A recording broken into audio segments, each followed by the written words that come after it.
welcome back to Sunrise. We're excited to welcome our next guest. He has spent decades advancing the Jamaican music genres on some of the world's biggest stages. When we're talking about BBC Radio, global sound clashes, Japan, all over the world. And here in Jamaica too. Yeah, exactly. And he's now here in Jamaica for a very special event happening in Ocho Rios on February 8th. Let's welcome the one and only, the incomparable DJ David Michael Ramjam Rodigan.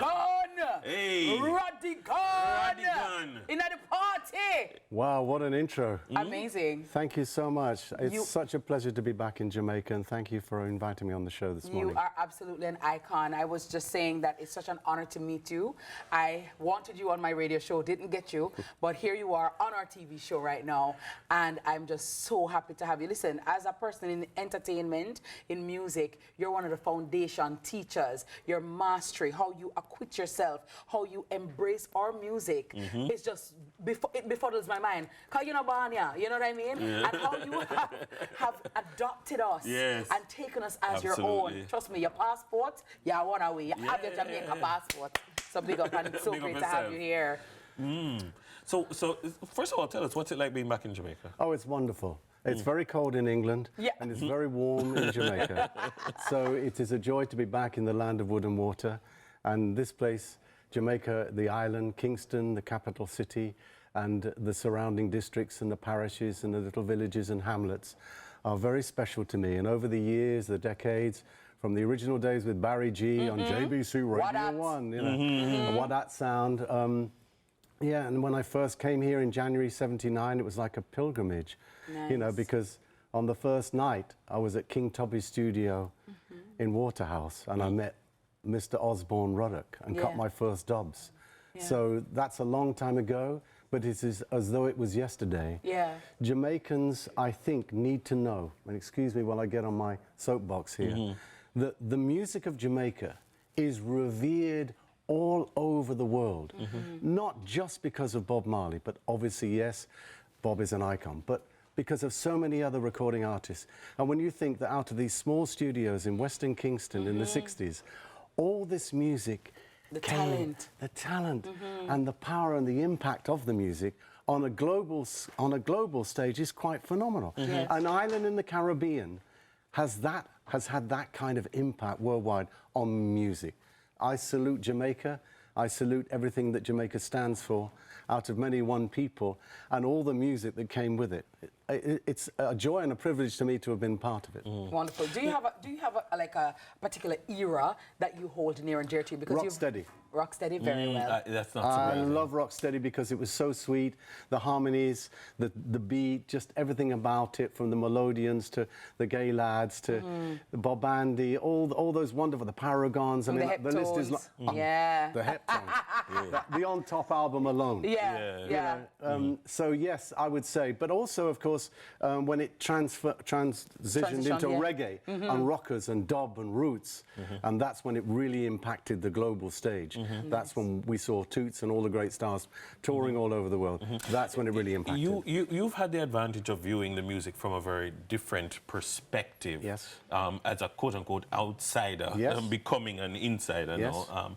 But in those spaces where you took reggae music or the musics of Jamaica, how difficult was it, or how easy was it to make that transition? Because we couldn't have got it into those spaces with people like you. Yes, the music was great, but we needed people like you who were on the outside to bring it in. So, like, tell us what it was like bringing the transporter, the music to BBC, for instance. Well, because the music itself is so amazing, it wasn't that difficult.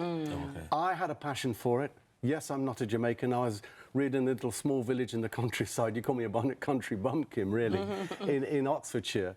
But I first heard ska, Prince Buster and Millie and the Scatterlights, and it just captivated me. So when I got the opportunity to work on radio, I seized it. And of course, with a weekly show, just 2 hours a week, People got to hear about the music in a way perhaps they hadn't done before. It was a specialist program. But the advantage is that the music itself is so amazing that all you had to do was to present it. The music spoke for itself. It just needed a platform. Yes. And the platform was radio.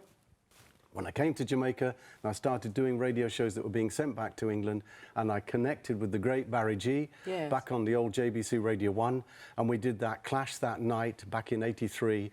When I went to the radio station, he said, we're not just going to do an interview, we're going to do a clash. Everything I play, you have to counteract.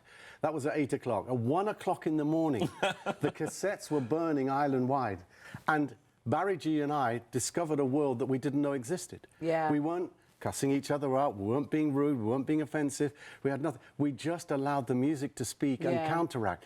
And that's the great thing about Jamaican music. There's this vast history. You start digging, and you mine this vault of music.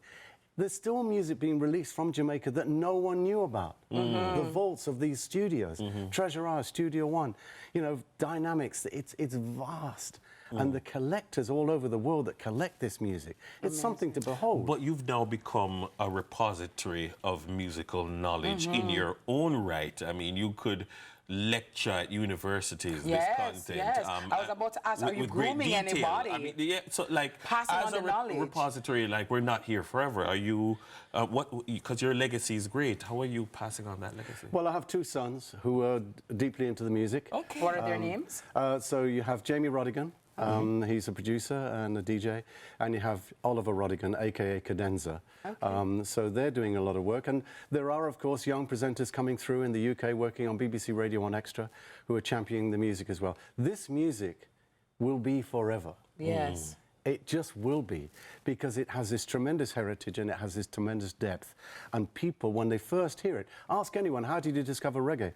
Well, I just heard it, and then I was like, and from Italy, from Switzerland, all over Europe, never mind Japan and Australia, it's a global music. So talk to us, what brings you to Jamaica, and where can we come and see the great David Rodigan? Okay, well, February 8th, I'm going to be at Tranquility Gardens, up there in Ocho Rios. Gary's celebrating his birthday. I've known him for many, many years, so he's going to be 60, and he's invited Bass Odyssey to play with me. So that's going to be hot. Anything could happen.